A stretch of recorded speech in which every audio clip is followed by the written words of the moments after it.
परमेश्वर के मधुर सामर्थी और जीवित नाम में जय मसीह की फिर से स्वागत करती हूँ प्रियो आप सबका the Lord is my shepherd channel पर।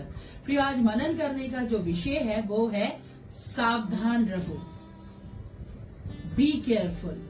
शैतान इस फिराक में रहता है कि वो किस पर हमला कर सकता है। Be careful, the devil keeps looking to see whom he can attack। वो किस पर हमला कर सकता है प्रियो, उस पर ध्यान दें, जांचे और आज मनन करें। पहला पत्रस 5वां अध्याय उसकी 8वीं आयत कहती है, सचेत हो, बी केयरफुल, बी अलर्ट, सचेत हो और जागते रहो, क्योंकि तुम्हारा विरोधी शैतान है। तुम्हारा विरोधी कौन है? शैतान है। गरजने वाले सिंह के समान इस खोज में रहता है कि किस को फाड़ खाए। अब सिंह का, शेर का नेचर, स्वभाव जानते ही हैं कि उसका स्वभाव क्या होता है। वो जिसको चाहे उसको ताक लगा के बैठ के अपने शिकार को और झपट्टा मार के एकदम फाड़ के खा लेता है। यही शैतान की तुलना उस गरजने वाले सिंह के समान की जा रही है प्रियो। यहाँ पर पत्रस उन विश्वासी भाइयों और बहनों को चिट्ठी लिखते हैं जो अलग अलग चले गए हैं, तितर बितर रहने लगे हैं, जाके जो अपनी जगहों पे नहीं है, दूसरी जगहों पे चले गए हैं। पत्रस चाहते हैं कि विश्वासी भाई बहन जो हैं वो प्रभु में दृढ़ रहें, हमेशा के लिए शैतान से सचेत रहें। तो आज प्रभु मेरे और आपसे भी ये चाहता है अपने इस मनन के द्वारा कि मैं और आप उस शैतान से हमेशा के लिए सचेत रहें प्रियो। इसलिए प्रभु ये चाहते हैं प्रियो कि हमें सचेत रहना है, हमें अलर्ट रहना है अपने जीवन में, ताकि जो शैतान का मकसद मेरे और आपके जीवन से है वो पूरा ना हो सके। वो हमें देखता है हम कहीं भी किसी परिस्थिति में कमजोर पड़ जाते हैं, जैसे कि हम जा रहे होते हैं कहीं भी और अगर वहाँ पे शेर है तो हमारी आंख बची जैसे ही वैसे शेर हमला कर देता है ना, करता है ना। ऐसे ही शैतान करता है। जिस एरिया में, जिस जगह पे हम कमजोर पड़ गए हैं वहाँ पे वो हम पर हमला करता है।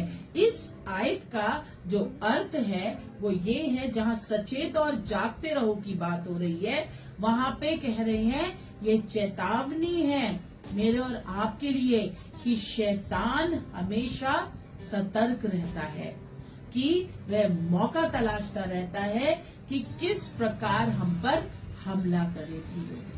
तो हमें सचेत रहना है, सचेत रहो और जागते रहो।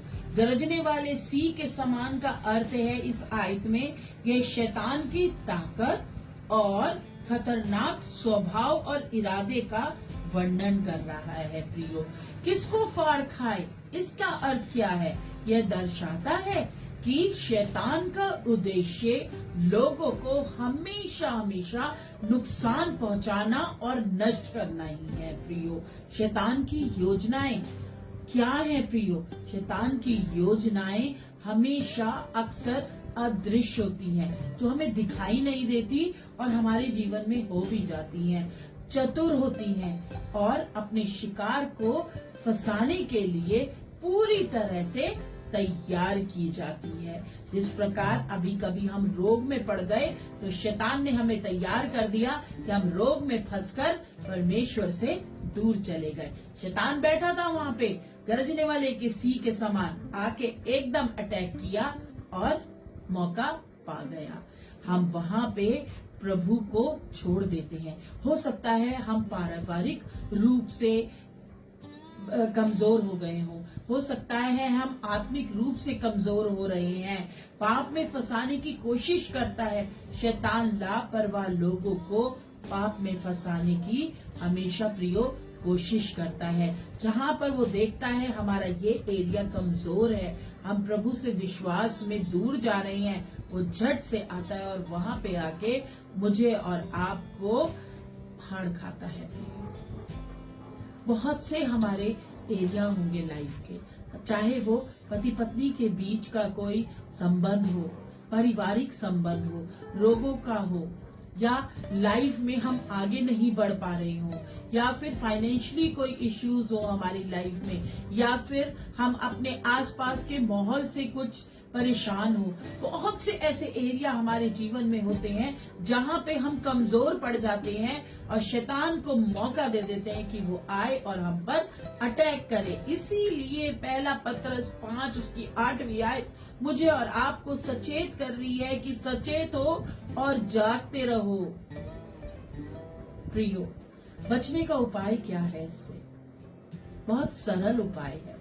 परमेश्वर पर भरोसा रखें, विश्वास में स्थिर रहें और पाक कलाम बाइबल को पढ़ते रहें, प्रार्थनाएं करते रहें, आराधनाएं करते रहें, अपने लिए प्रार्थना करें, अपनों के लिए प्रार्थना करें और हर एक आज्ञा जो प्रभु ने मुझे और आपको दी है उसका पालन करें। इसी प्रकार हम इस शैतान से बच सकते हैं। अपनों को भी बचाइए और अपने प्रिय जनों को भी शैतान के तीरों से, शैतान के गरजने वाली जो आदत है उससे, या उसके फाड़ खाने की आदत से बचा लीजिए। जय मसीह।